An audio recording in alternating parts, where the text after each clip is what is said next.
So I am sitting outside and it is a beautiful day, and I was just getting myself psyched up, and as I've mentioned in other videos, again, I don't want to be fake, okay? Like, I am the last person who will sit here and be all pumped up for no reason, but I was just trying to get myself excited, and I was like, yeah, come on! And I was just thinking about how funny that would look. Anyway, it is a gorgeous morning, and I just want to review the mind map a little bit and go through some of the things that I have been learning in the past 7 days. So here we go. So first of all, I have two mind maps, and the first one is not actually this one. So the mind map that I want to review is the 30-day positive voice challenge. We know the rules. Tips for listening to the positive voice. I want to take a look at that for a minute. So healthy food, vegetables and less sugar, still 100% applies.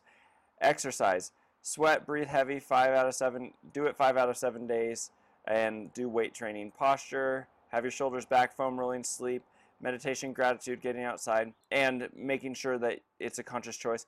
I'm going to add something to this, and I'm going to add it under posture, and it is going to be get excited / animated. And intentionally be wild or crazy. You will feel the effects for a while after you do it.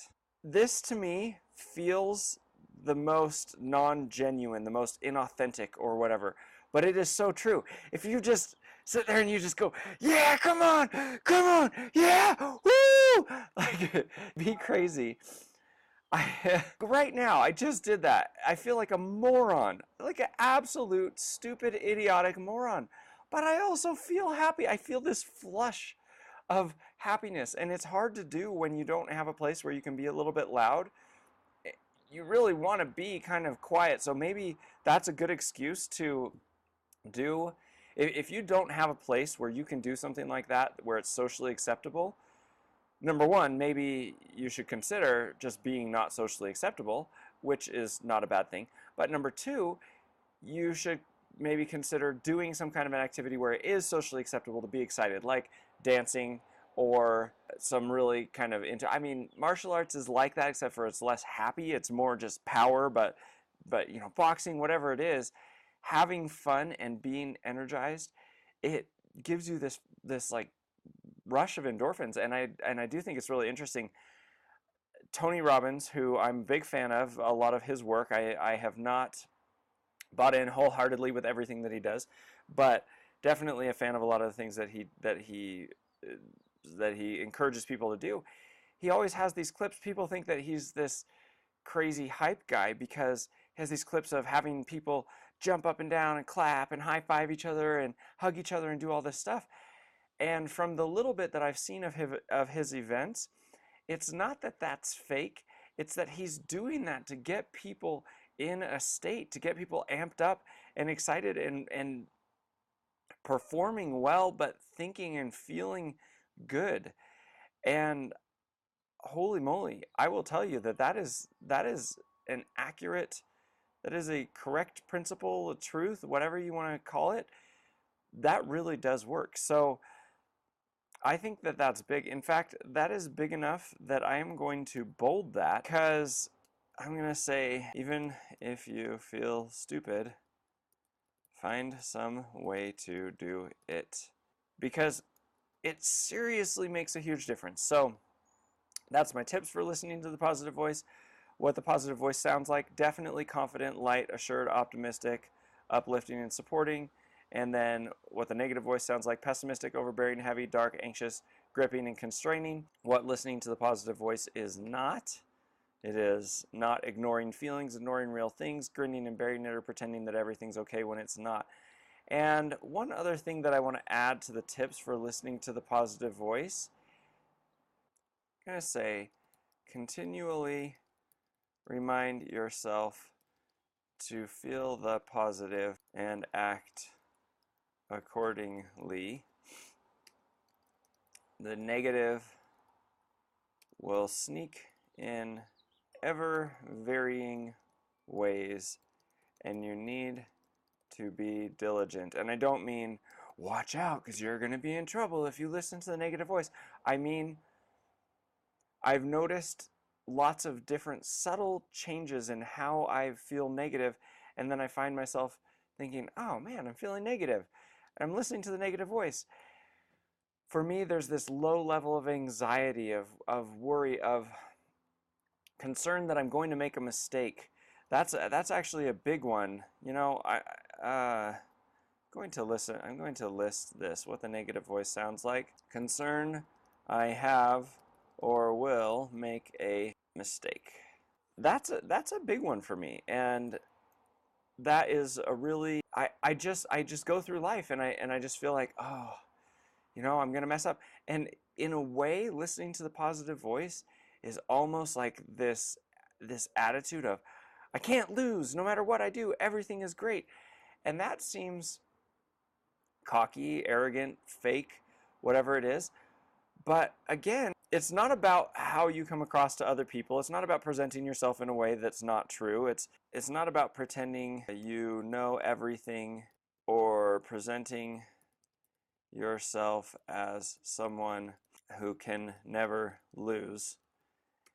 So it's not about doing that. It's about inside knowing that no matter what happens, you can learn from it, you can grow from it. It will not turn out to be something bad.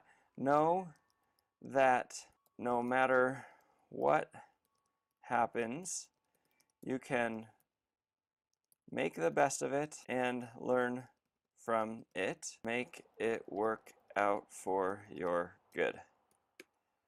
So at the end of the day, let's say you do some egregiously bad thing that ends up hurting you really badly, or ends up costing you a ton of money, or ends up losing you your job, or ends up losing you a relationship, or whatever. Life is not about getting to a point and then maintaining and never losing that thing. Life is about continuing to grow, and things will come and go as you grow, and sometimes you will get something that as you continue to grow you may lose, either because you just screwed up and you lost it, or because that thing no longer fits in your life as you grow. It's something that you needed to grow out of. So either way, whether it was something that you really wanted and would have been good for you, and you wish you had kept it, or it was something that you needed to grow out of, if you lose it in a process of growth, you can do what you can to get it back. But the fact is, the point is the growth, not the attainment and the keeping of things. And I think that's one big thing that people talk about when they say how fleeting life is and you can't take it with you and all that kind of stuff. And by things, I mean things and relationships and situations and whatever the case is. Now, obviously, relationships are more precious than things, but you're not always going to keep it, and it's not the ball's not in your court 100% of the time with a relationship. You can do what you can, but if somebody wants to be mad at you because you did something wrong, there's not a lot you can do to really change that. So anyway, I was going to review the Great Dad mind map. Suffice it to say, it's just a very important thing to be positive. In my mind, I think that to be a great dad, it really encompasses a lot of things. And on the right are specific things that I will try to do for my kids, and on the left is just, hey, if I'm an example of a good life, then that will help my kids. And I really do believe that this is true, so I will go through that later. But essentially, this is what I wanted to talk about today, is positive voice, add a couple of these things. So just to sum it all up, the negative voice can also, it's anxious, pessimistic, overbearing, gripping. It can also be concerned that you have made a mistake or that you will make a mistake.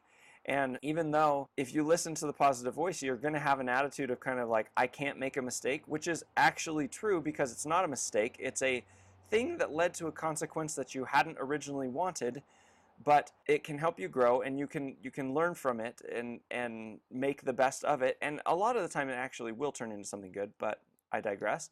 So listening to the positive voice is not pretending that you know everything or presenting yourself as someone who can never lose. It's just recognizing that you can make the best out of any situation that happens.